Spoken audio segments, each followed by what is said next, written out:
BRICS ഉച്ചകോടിയിൽ പങ്കെടുക്കാൻ പ്രധാനമന്ത്രി നരേന്ദ്രമോദി ബ്രസീലിലെ റിയോ ഡി ജനീറോയിലെത്തി. ഗാലിയോ അന്താരാഷ്ട്ര വിമാനത്താവളത്തിലെത്തിയ പ്രധാനമന്ത്രി മോദിയെ ബ്രസീൽ സ്വീകരിച്ചു. അർജന്റീനയിൽ നിന്നാണ് മോദി ബ്രസീലിൽ എത്തിയത്. 6 പതിറ്റാണ്ടിനു ശേഷം ബ്രസീൽ സന്ദർശിക്കുന്ന ആദ്യ ഇന്ത്യൻ പ്രധാനമന്ത്രിയാണ് നരേന്ദ്രമോദി. ഇന്ത്യൻ സമയം വൈകിട്ട് 7-നാണ് ബ്രിക്സ് അംഗരാജ്യങ്ങളുടെ ആദ്യ സെഷൻ. 2025 ബ്രിക്സ് ഉച്ചകോടി ബ്രസീലിലെ റിയോ ഡി ജനീറോയിൽ നടക്കുന്ന 17ാമത് വാർഷിക ബ്രിക്സ് ഉച്ചകോടിയാണ്. ബ്രിക്സിൽ നിലവിൽ 11 രാജ്യങ്ങളാണുള്ളത്. ബ്രസീൽ, ചൈന, ഇന്ത്യ, റഷ്യ, ദക്ഷിണാഫ്രിക്ക.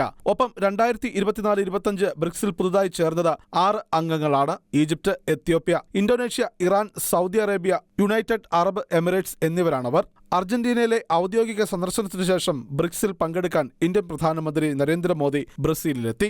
ആഗോള സുരക്ഷ, സമാധാനം എന്നതാണ് ഉച്ചകോടിയിലെ ആദ്യ അജണ്ട. നിലവിലെ സംഘർഷങ്ങൾ ഉച്ചകോടി ചർച്ച ചെയ്യും. ഭീകരവാദത്തെ ശക്തമായി എതിർക്കണമെന്ന് മോദി ആവശ്യപ്പെടും. ബ്രിക്സ് ഉച്ചകോടിയിലെ പ്രഖ്യാപനത്തിൽ പഹൽഗാം ഭീകരാക്രമണവും പരാമർശിക്കണമെന്ന് ഇന്ത്യ ആവശ്യപ്പെടും. ഭീകരതയെ ചെറുക്കാനുള്ള അവകാശം ഊന്നിപ്പറയണമെന്നും ഇന്ത്യയുടെ നിർദ്ദേശമുണ്ട്. ഇന്നു വൈകിട്ടും നാളെയുമായി അതിഥി രാജ്യങ്ങൾ കൂടി പങ്കെടുക്കുന്ന യോഗങ്ങൾ നടക്കും. ബ്രിക്സ് സംയുക്ത പ്രസ്താവനയ്ക്ക് ഉച്ചകോടി അന്തിമ രൂപം നൽകും. അതേസമയം ഇന്നലത്തെ കൂടിക്കാഴ്ചയിൽ അർജന്റീനിയൻ പ്രസിഡന്റ് ഹാവിയർ മിലയെ ഇന്ത്യ സന്ദർശിക്കാൻ മോദി ക്ഷണിച്ചു. പഹൽഗാം ആക്രമണത്തിന് ശേഷം അർജന്റീന നൽകിയ പിന്തുണയ്ക്ക് മോദി നന്ദി അറിയിച്ചു. ലോക നേതാക്കൾ എത്തുന്നതിന്റെ പശ്ചാത്തലത്തിൽ റിയോ ഡി ജനീറോയിൽ സുരക്ഷ വർദ്ധിപ്പിച്ചിരിക്കുകയാണ്. ഇന്റർനാഷണൽ ഡെസ്ക്, ഷെക്കേന ന്യൂസ്.